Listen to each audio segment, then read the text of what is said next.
Brasil, um país continente. 47%, quase a metade de toda a América do Sul. Um gigantesco país cujos pontos extremos, norte e sul e leste e oeste, distam mais de 4.000 quilômetros nos dois sentidos. Um país difícil, que em seu imenso território poderia colocar lado a lado toda a Europa, menos a União Soviética, a América Central, o Japão, a Tailândia, Israel, e ainda sobraria espaço. Este é o Brasil cuja história começamos agora a rememorar. Foi este país gigante, este Brasil de dimensões continentais, o cenário dos fatos que vamos iniciar neste momento. E que começamos a recordar na imagem de jovens que ainda eram crianças quando tudo aconteceu, ou de crianças que nem sequer haviam nascido quando tudo se passou. Dos que não puderam viver as experiências daquela época. E assim, a eles, aos jovens, aos que não viviam ainda, dedicamos principalmente este programa. Bem como a todos aqueles que aos poucos foram esquecendo os dramáticos instantes quando o Brasil era outro. Era o Brasil de ontem. Uma nação no momento histórico de uma gravíssima opção. E voltemos, portanto, um pouco ao passado. Sem ódios nem rancores, apenas para comparar. Foi há muito pouco tempo. O caso da meningite, senhor presidente, chega a ser lamentável. Porque nem mesmo o ministro da Saúde chegou a uma conclusão. A discussão sobre essa questão de democracia, da saúde, que hoje nós vamos enfrentar. As fronteiras do país com a Argentina, com o Uruguai, com o Paraguai estão fechadas, em virtude do risco que estão correndo as outras nações por esse mal que está graçando no Brasil. Quais as providências que tomou o governo? Inicialmente determinando, censurando, impedindo que o fato fosse divulgado. E não é a primeira vez na história recente do Brasil que falta transparência com os números de uma epidemia. De 1970 a 1972, a meningite matou cerca de 13% das pessoas que pegaram a doença. Isso só aqui na cidade de São Paulo. No ápice dessa epidemia, em 1974, mais de 30 mil brasileiros ficaram doentes. E, na época, a falta de divulgação dos dados sobre a doença custou vida. Apesar do desmentir das autoridades, foi constatado um surto de meningite que se propaga no estado do Rio e outras regiões do país. Em Niterói, a incidência de casos de meningite nos últimos dias coloca em risco as declarações das autoridades de saúde pública, que insistem em não admitir a propagação da doença. Quando o Brasil, no auge do seu chamado milagre econômico, esse país conseguiu aumentar sua riqueza e aumentar a morte das suas crianças.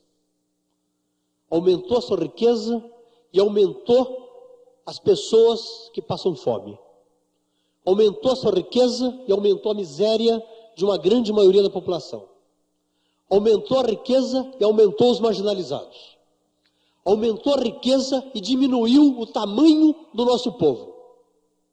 Perdoe-me, Vossa Excelência, mas este mal está absolutamente sob controle no meu estado.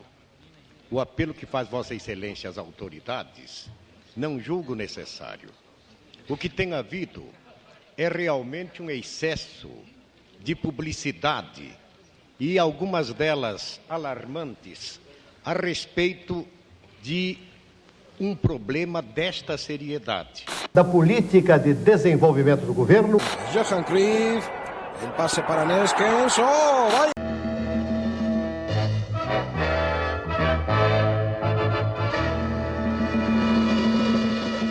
Prefeito de Sucupira. Vamos torcer para que ele não chegue a presidente de uma superpotência. Quer que é desumano, seu Liceu? Pedir que a Ardafine e os medicamentos cheguem à mão do Dr. Leão, ele não vai ter como impedir a epidemia.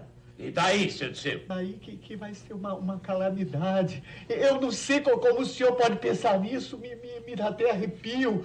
Vai morrer gente aos montes, daqui a pouco vai ter até que aumentar o cemitério. Não, o senhor não conte comigo para isso. Isso vai ser um assassinato em massa, um genocídio. Pare com esse cilindro, seu Disseu! Lá de ser burro! Burro! Malagradecido e desaforista. Quem está pensando aqui em aumentar cemitério? Quem está pensando aqui em genocídio? Como é que você tem a coragem de imaginar isso de um homem que sacrifica noite e dia pelo bem da população? O que é que você tem na cabeça? É miolo de borboleta? Aqui, seu Disseu, o senhor não entende de política. Veja se raciocina. O que eu não admito, de jeito nenhum, é que o Dr. Leão se transforme num herói. Eu não vou dar essa vitória de mão beijada para o inimigo. Se há vaga de herói nessa terra, essa vaga é minha. A vitória política tem que ser nossa, da minha administração, do nosso partido. E não de um inimigo, de um homem que está do outro lado, do lado da oposição. A emergência do Hospital Emílio Ribas. O Hospital de Isolamento Emílio Ribas sente-se que o momento é de emergência. Todos os 300 leitos estão ocupados, mas não existe informação oficial confirmando estarem todos os pacientes internados por meningite. Entretanto, alguns estudantes estagiários informaram que pelo menos 20 casos suspeitos passam diariamente pela triagem. Eu me lembro muito bem que, para quem conhece o Hospital Emílio Ribas, ele é um hospital que tem uma largura muito grande e ele é relativamente pouco profundo. Então, ele é um retângulo enorme. E uma lembrança que me vem muito frequentemente à cabeça é que havia tanta gente com meningite ou suspeita de meningite que não havia número de leitos suficientes, então tinha que colocar no chão colchonetes grudados um nos outros, formando uma fila assim de 50, 60, 80 colchonetes com crianças deitadas. Desculpe a nossa falha, tivemos problemas com o nosso sinal de Brasília e voltaremos com mais detalhes sobre a nova epidemia de meningite. A epidemia de meningite era proibido falar no assunto nos jornais. Então as pessoas não eram nem informadas sobre o que elas deveriam fazer para proteger seus filhos, porque a ditadura proibia a imprensa de tocar nesse assunto. Que tenha direito a um sistema político que respeite a livre opinião, a livre possibilidade de organização, a livre possibilidade da autodeterminação de um povo, que não esteja também submetida ao medo da violência de um governo contra o seu próprio povo, para que seja mantido interesses que não são interesses do povo, como nós assistimos, infelizmente, na última década na América Latina, e continuamos ainda assistindo em alguns países.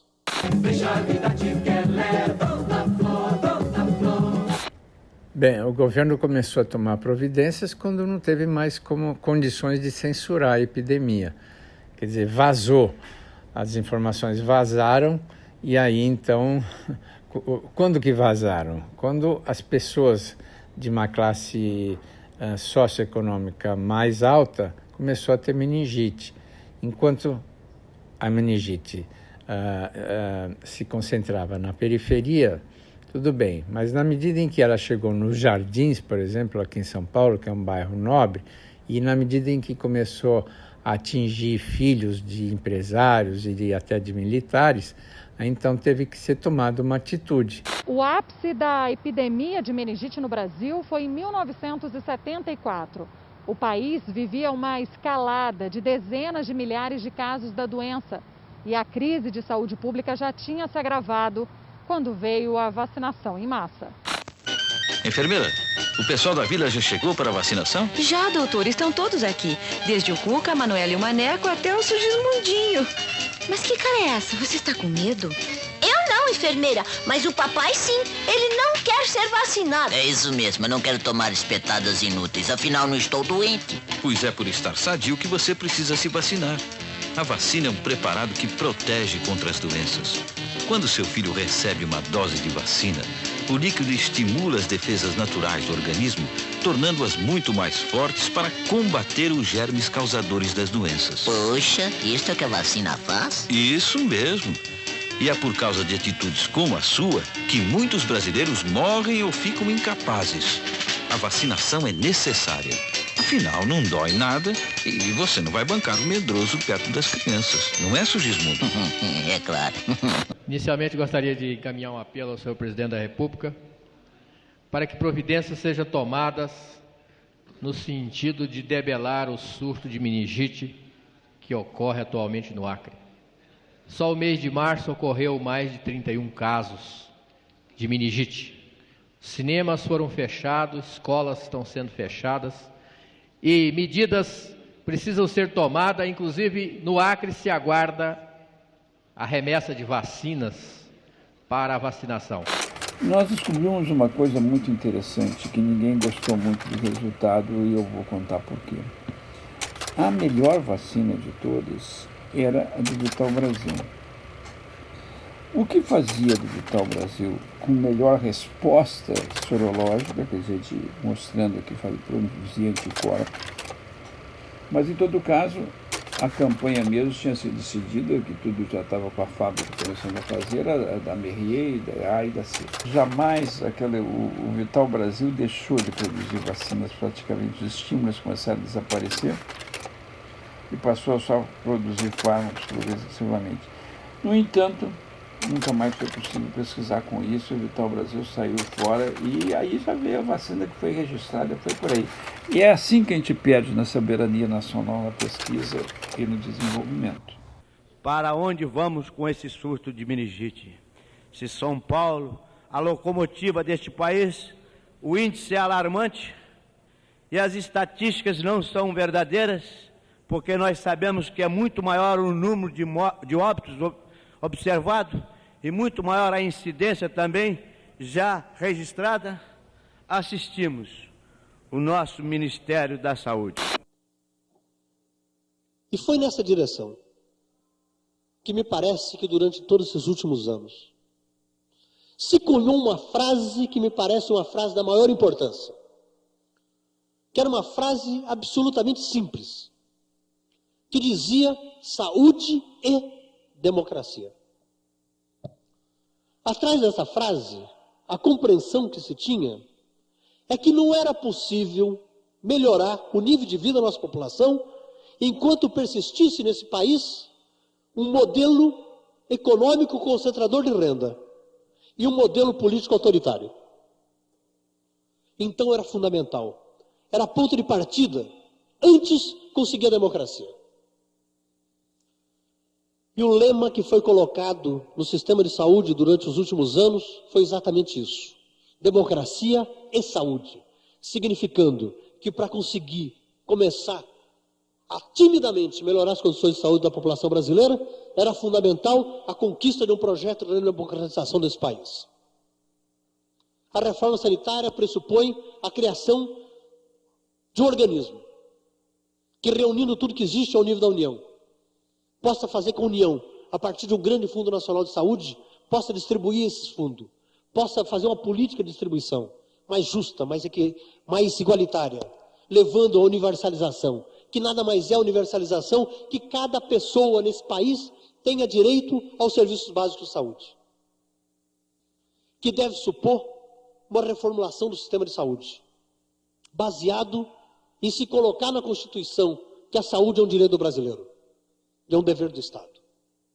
E o projeto, ele só aponta para um sentido. E se nesse sentido ele não der resultado, o projeto falhou, que é a melhoria das condições de vida da população.